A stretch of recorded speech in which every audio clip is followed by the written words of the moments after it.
nga Mitrovica shkojmë drejtën Prizren, atje kemi kandidatin e shkëlqyer, bashkëpërimtarin tonë vetëvendosje, deputetin që i ka hije dhe pesh fjala Artan Abrashin.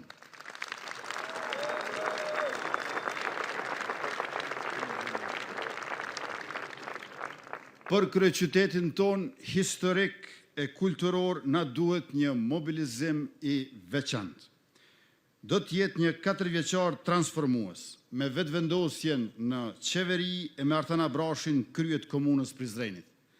Projektet janë shumëta. Artani ka përgatitur një plan program vizionare shumë detajuar që ju ftoj ta lexoni se është shumë interesant. Një projekt që ne do ta mbështesim e që jep frymarrje qytetit është ndërtimi i tunelit të Bajrit nga ITP-ja, ku ka qenë këfori gjerman dikur, deri në Marash i gjatë 1.3 kilometra. Sipas studimeve të ekspertëve, ky tunel do të reduktoj trafikun e veturave deri në 40%, pra do ta zhbllokojmë edhe Prizrenin.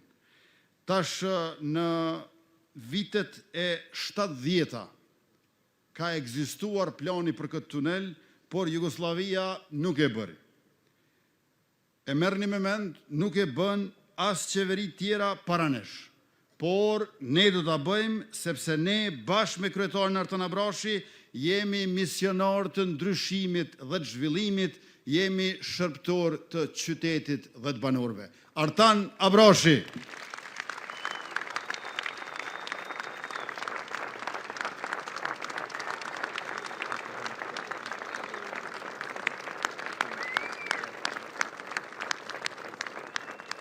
Përshëndetje për gjithë të nderuar miq, aktivist, të nderuar qytetar, shumë i nderuar kryeminist i Republikës Kosovës. M'vjen mirë sot që këtu jam edhe me kolegë nga shumë komuna. E mbani mend zgjedhjet e kaluara, merrnim kritika që lëvizja vetëvendosje nuk është alternativë lokale, mirë po shumë kujt nuk po i pëlqen kjo pamje. Jemi pretendent për 12 komuna shumë të rëndësishme të Republikës Kosovës, që është dëshmi e forcës sonë në rritje, që është dëshmi e besimit qytetar, që çdo ditë më shumë po e marrim si lëvizje vetëvendosje.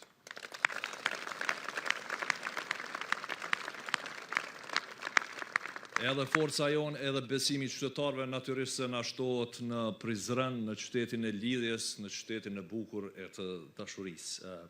Aty kemi shumë plane. Mirë po për të realizuar ato plane fillimisht ne duhet të ndërtojmë atje një front demokratik që përbëhet nga gjithë qytetarët që nuk e durojnë politikën në përkëmbse që e kemi pasur në këto 4 vite. E ky front duhet ta kthej pushtetin tek qytetari, pushtetin i cili punon për qytetarin, ja lehtëson jetën dhe e bën atë më cilësore, më të denjë e më të drejtë. E për ta bërë këtë, ne do ta jetësojmë programin tonë që e kemi quajtur Prizreni 365 ditë. Sepse aktualisht Prizreni nën qeverisjen korruptive të PDK-s është qytet sezonal që vetëm 1 muaj frymon dhe 11 muaj të tjerë hesht. Këtë do ta ndryshojmë së bashku me gjithë ata që duan me të vërtetë ndryshimin.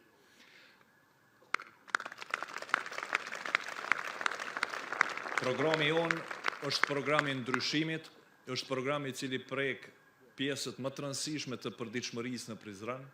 Ne do të synojmë që ta ngrisim turizmin si burim ekonomik në nivel tjetër, do ta bëjmë një kalendar të aktiviteteve gjatë tër vitin që Prizreni mos të jetë kështu i heshtur se siç është.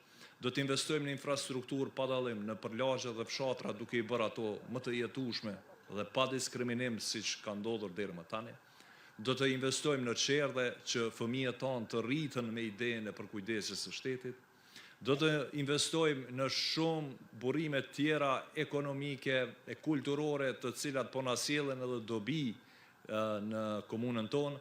Mirë po për ta bërë këtë, natyrisht se fillim duhet të mobilizohemi si qytetar dhe në këtë javën vendimtare që ka mbetur, të gjithë së bashku të fitojmë, t'i largojmë këtë klik nga pushteti që punon vetëm për veten dhe ta bim në pushtet një qeverisje të drejtë për qytetarët e Prizrenit pa dallim.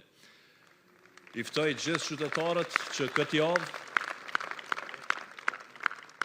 ta marrin vendimin mirë, ta marrin vendimin drejt dhe të vendosin për ndryshim për numrin 105. Ju faleminderit shumë.